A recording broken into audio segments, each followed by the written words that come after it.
한국이 일본은 절대 못 따라오는 기술을 구현 중인데 아직도 일본은 정신 못 차리고 있습니다. 8월 3일 국방과학연구소는 지상에 있는 1m 크기 물체도 정밀 관측할 수 있는 초소형 정찰위성을 개발 중이라고 밝혔습니다. 국방과학연구소는 작년부터 경제성과 기동성이 우수한 초소형 영상 레이더 위성체를 개발 중입니다. 초소형 SAR 위성체는 일반 위성과는 다르게 가로 3m, 세로 70cm 크기로 직사각형 형태입니다. 무게는 66kg 이하고 1m급 해상도로 510km 궤도에서 1m 크기의 물체까지 고해상도로 잡아낼 수 있습니다. 그것도 주야간 악천후에 관계없이 말이죠. 안녕하세요, 군사기밀TV입니다. 알람 설정을 하시면 영상 업로드 시 바로 시청하실 수 있습니다. 시청해주셔서 감사합니다. 국방과학연구소 관계자는 초소형 위성 개발에 성공하면 하나의 발사체, 이 위성 32대를 띄울 예정이라고 인터뷰했습니다. 그러면 이 위성 32대가 30분 간격으로 북한과 한반도 주변을 정찰할 수 있습니다. 특히 북한의 고체 연료 미사일 공격에 대비해 북한 이동식 발사대를 정밀하게 정찰할 수 있죠. 국방과학연수소 관계자는 북한의 이동식 발사대나 주변국의 이상 징후를 탐지하려면 주기적으로 자주 들여다봐야 하는데 대형 위성이 아니라 초소형 위성 여러 개를 이용하면 실시간 급으로 관찰할 수 있다고 설명했습니다. 정찰 자산이 많아야 미군의 아쉬운 소리 안 할 수 있게 되니 좋은 현상입니다. 이번에 국방과학연구소는 스텔스 기능이 있는 무인 전투기 핵심 기술 연구도 진행하고 있다고 처음 공개했습니다. 이 기술이 확보되면 서해 북방 한계선 같이 군사적 긴장이 높은 지역에서 장병을 투입하지 않아도 원격으로 북한 잠수정을 감시 정찰할 수 있게 됩니다.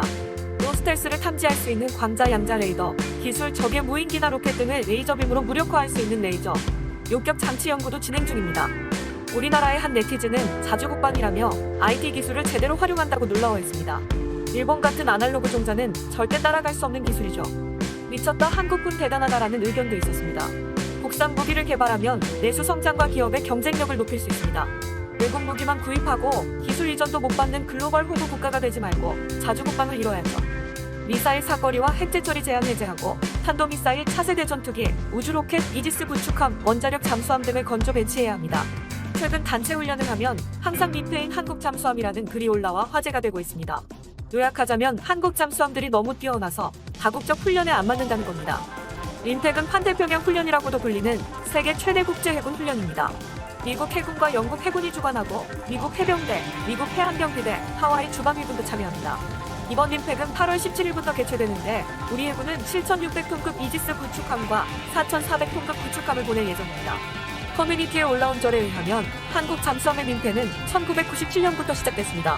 박이함부터 시작해서 이종무함, 이천함, 나대영함 등 민폐에 참가하는 족중 민폐가 된 겁니다. 가장 최근인 2018년 민폐에서 한국 박이함은 자유공방전 속에서 청군 소속으로 참가했습니다. 한군 측 군함 12척을 가상 격파하고 자유공방전이 종료될 때까지 피격 없이 생존했습니다. 미 해군 중장인 존 알렉산더는 박이함을 찾기 위해 항공전력까지 투입했지만 결국 탐지하지 못했죠. 2010년 이후 민팩에서는 한국 잠수함에게 공격 임무를 맡기지 않고 수색과 정찰만 맡기고 있습니다. 그 이유가 너무 대단합니다. 한국 잠수함이 공격에 가담하면 혼자서 싹쓸이하는 민폐를 끼쳐서 다국적 훈련에 적합하지 않는다는 겁니다. 2004년 민팩에 참가한 장보고함은 상대편의 모든 수상함의 가상 어뢰를 명중시키고 정작 자신은 단 한 번도 탐지되지 않았습니다. 장보고함이 감지 시스템을 뚫고 명중시킨 배 중에는 미 해군의 10만 톤급 핵항모중 스테니함도 있었습니다. 장보고함은 편식 없이 가상 어뢰를 모두 명중시켰습니다. 미 해군 이지스급 구축함 2척, 이지스급 순양함 2척, 일본 일반 구축함 4척, 을지문덕함, 수무공 이순신함 등등도 장보고함의 희생양이 됐습니다.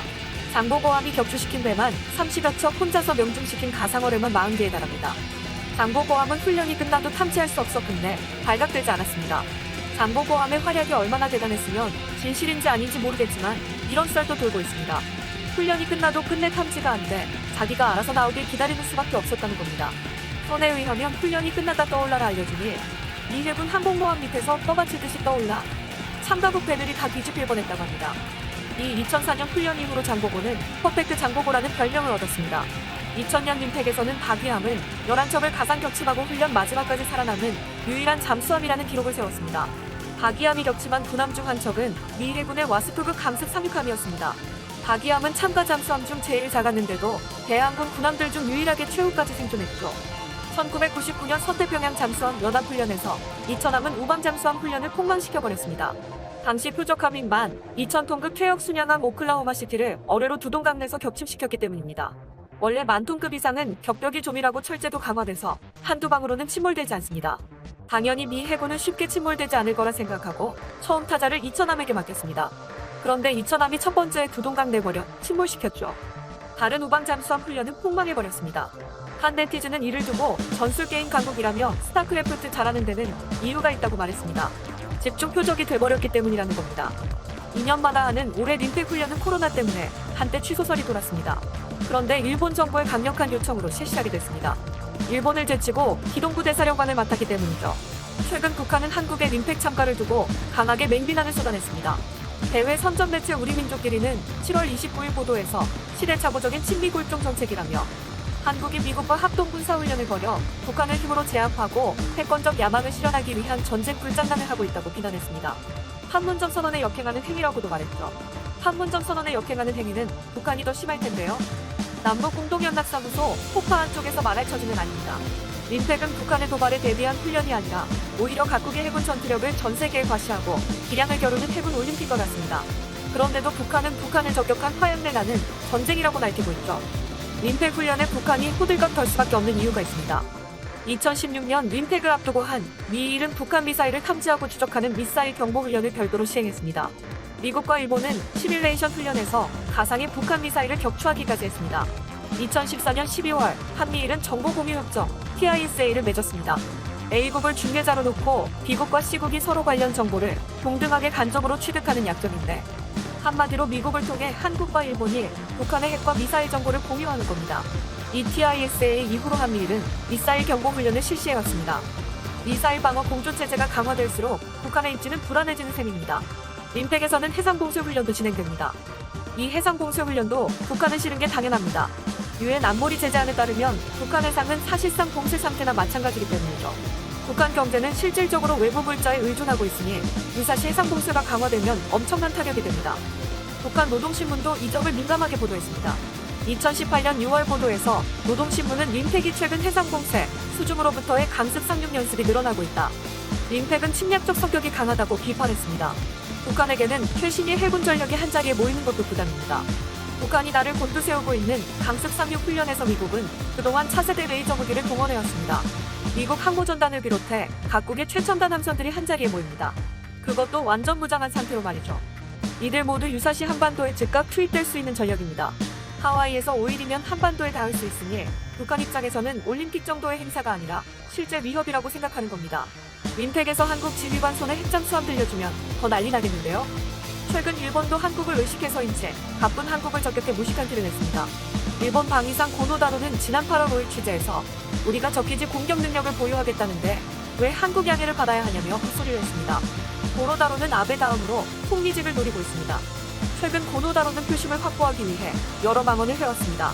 6월에는 북한의 정보를 수집하고 있다면서 김정은이 코로나에 걸렸다고 말했고 작년 8월 일본 불매운동이 한창일 당시 한국 취재진들에게 카메라 어디 거냐 대놓은 거네? 일본 거네? 라며 깐족거렸죠.